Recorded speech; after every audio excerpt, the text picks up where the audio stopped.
আসসালামু আলাইকুম। আপনারা সবাই কেমন আছেন? আশা করি যে যেখানে আছেন সবাই ভালো আছেন, সুস্থ আছেন। আল্লাহর রহমতে আপনাদের দোয়া এবং ভালোবাসা নিয়ে আমরা সবাই ভালো আছি।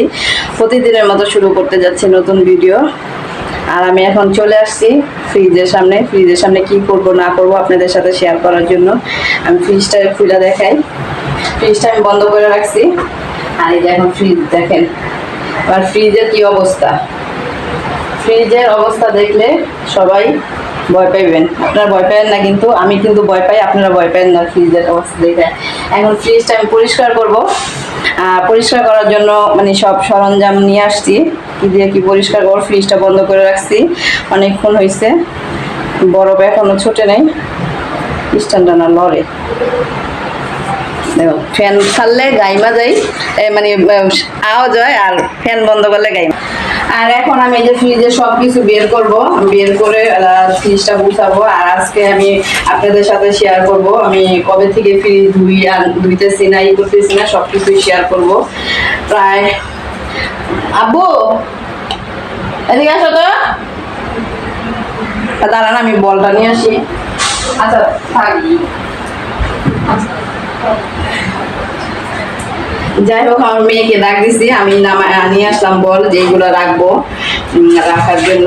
বল ছাড়া তো এখানে মাটিতে রাখা যাবে না, এখানে রাখবো। আর এই ফ্রিজটা আমি যদি আপনারা শুনেন হয়তো অনেকে অবাক হবেন, আবার বলবেন যে কি বলে না বলে। এই ফ্রিজটা প্রায় আমি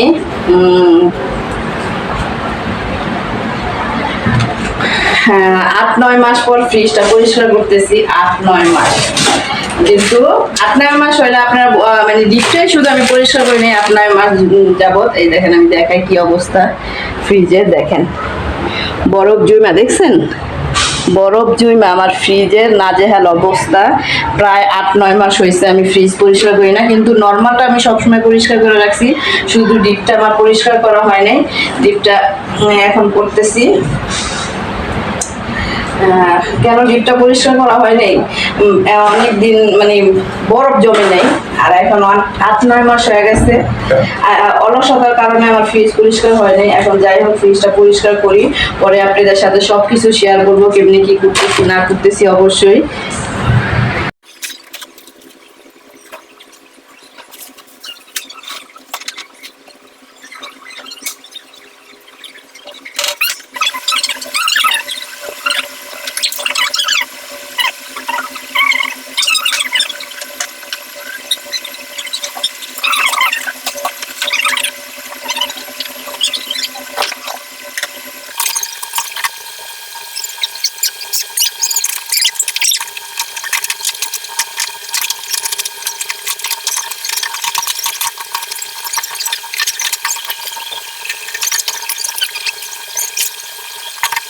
আমার ফ্রিজ পরিষ্কার করা শেষ। এই যে দেখেন, ফ্রিজ পরিষ্কার করে সব সাজায় নিচ্ছি এক এক করে। এই যে মাছ এখানে রাখছি, গোস মাছ। আমার ওই ডিপিও তো আছে, জানেন আমার 2টা ফ্রিজ। আর এখানে যে মেয়ের জন্য, ওই যে মেয়ে মুখে বরফ বসে, বরফ রাখলাম। এই যে একটা বরফের বক্স। আর এই যে শসা, এগুলো মুখে বসে, শসা আর তরমুজ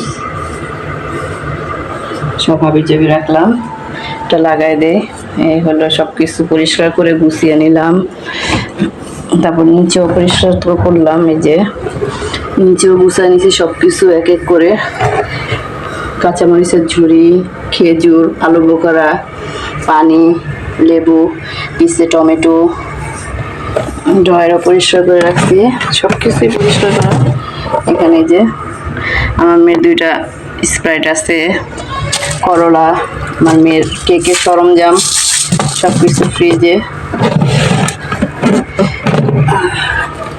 এই পাশে ডিম, এই যে সবকিছু, যে বাদাম, কাজু বাদাম, কাঠবাদাম, পেস্তা বাদাম, কিশমিশ, জয়ফল, পানির বোতল, সবকিছু এইভাবে গুছিয়ে রাখলাম। বাহিরেও পরিষ্কার করে সবকিছু ক্লিয়ার করে। আর পুরো ভিডিও তো আপনাদের সাথে শেয়ার করতে গেলে দেখা যায় 1-1.5 ঘন্টা লাগছে আমার এই ফ্রিজটা পরিষ্কার করতে, যেহেতু 7-8 মাস পর আমি পরিষ্কার করলাম। আর 1-1.5 ঘন্টা তো আর ভিডিও করা সম্ভব না, ভিডিও বন্ধ করে আমি ভিডিও করছি, মানে সবকিছু ক্লিয়ার করে নিছি। এই তো হলো আমার ফ্রিজ পরিষ্কার করা। কেমন হলো না হলো অবশ্যই কমেন্ট করে জানাবেন। সব